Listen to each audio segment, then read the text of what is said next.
Well, Nigel Farage has a very interesting offer for Boris Johnson in an op-ed today in the Telegraph.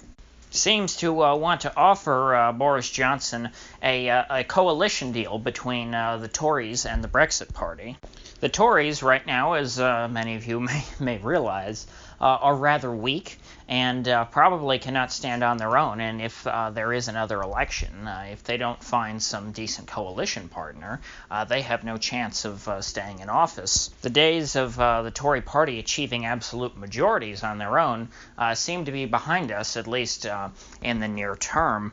And the Brexit Party is really, at this point, the only folks who would be willing to work with the Tories, I think.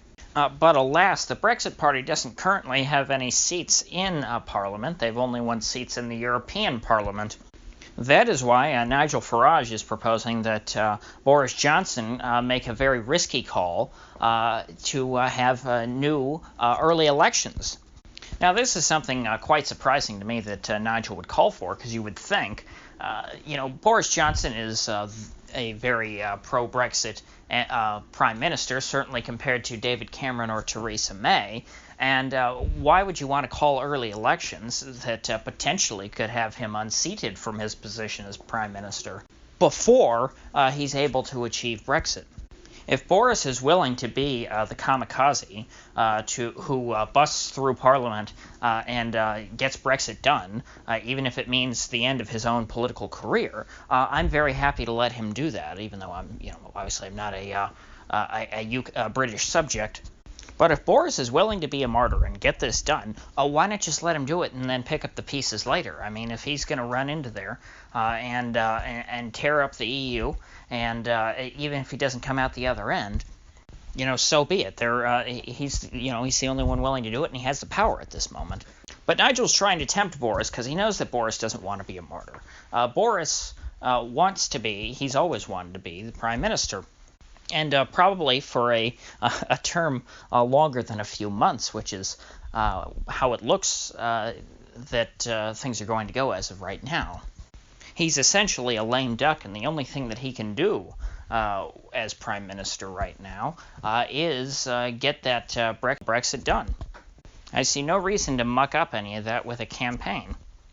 But, of course, Nigel feels that if there was an election, that if the Tories were virulently pro-Brexit as led by Boris Johnson, and if they were working in coalition with the Brexit Party, which is made up of far more credible Brexiteers than the Tory party, that they very well may be able to gain seats and strengthen their hand going into Brexit.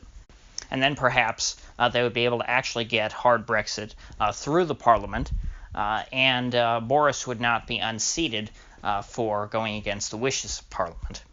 And as Farage puts it, Boris would then be remembered as one of the great leaders in the history of the United Kingdom.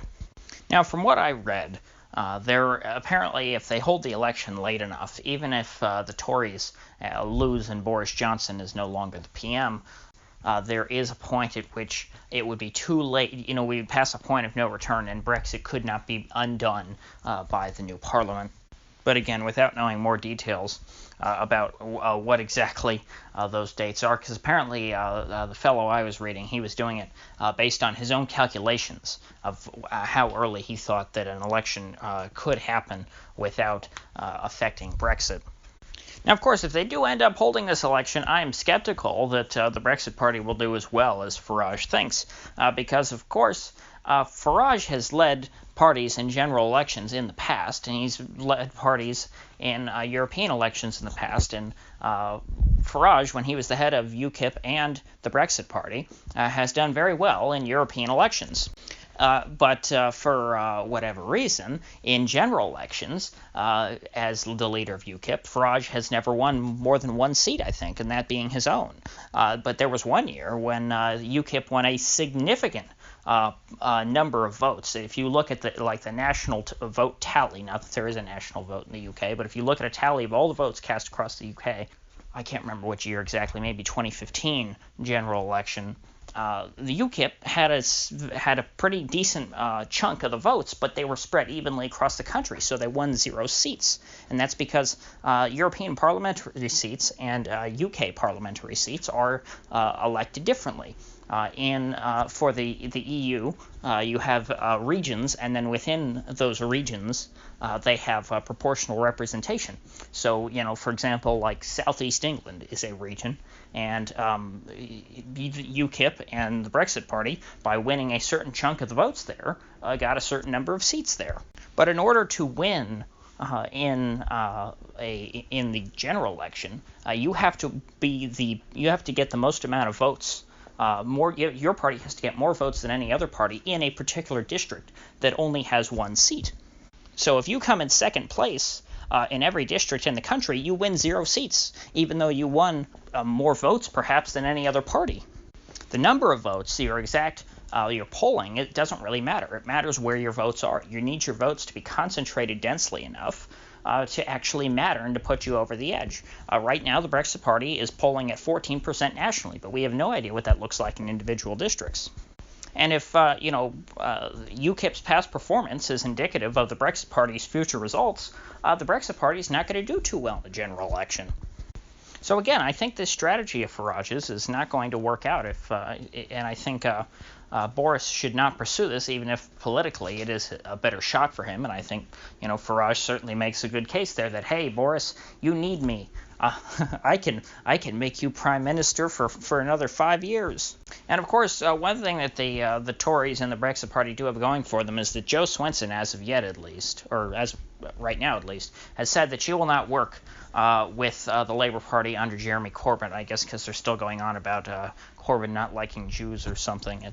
But back to the main point, because Jo Swinson is not willing to work with Jeremy Corbyn, if Jeremy Corbyn remains the leader of the Labour Party, he will not really be able to ever become prime minister because the Labour Party is not polling highly enough. They're not going to win over 50% of the votes, and so they would need the Liberal Democrats in their coalition, perhaps also with the Green Party, to actually push themselves over that 50% mark and form a government. And so that means that in order to form a government, really the only folks left would be the Tories, and they would have to partner up and buddy up with the Brexit Party. So again, the chances aren't terrible that Boris would remain prime minister just because everyone else is doing so bad electorally. That the whole UK political, I would call it the political establishment, but the political order in the UK is rather disorderly. Everyone seems to be in really bad shape, and so the winner of the election is not going to be the strongest party, but rather the least weak party. So I think I'll go ahead and cut this here. If you gained anything of value out of this video, I'd appreciate you clicking that like button and subscribing. And if you do subscribe, please do click the bell because I do upload every day and I'd hate to have it miss one. So I'll see you folks back here tomorrow.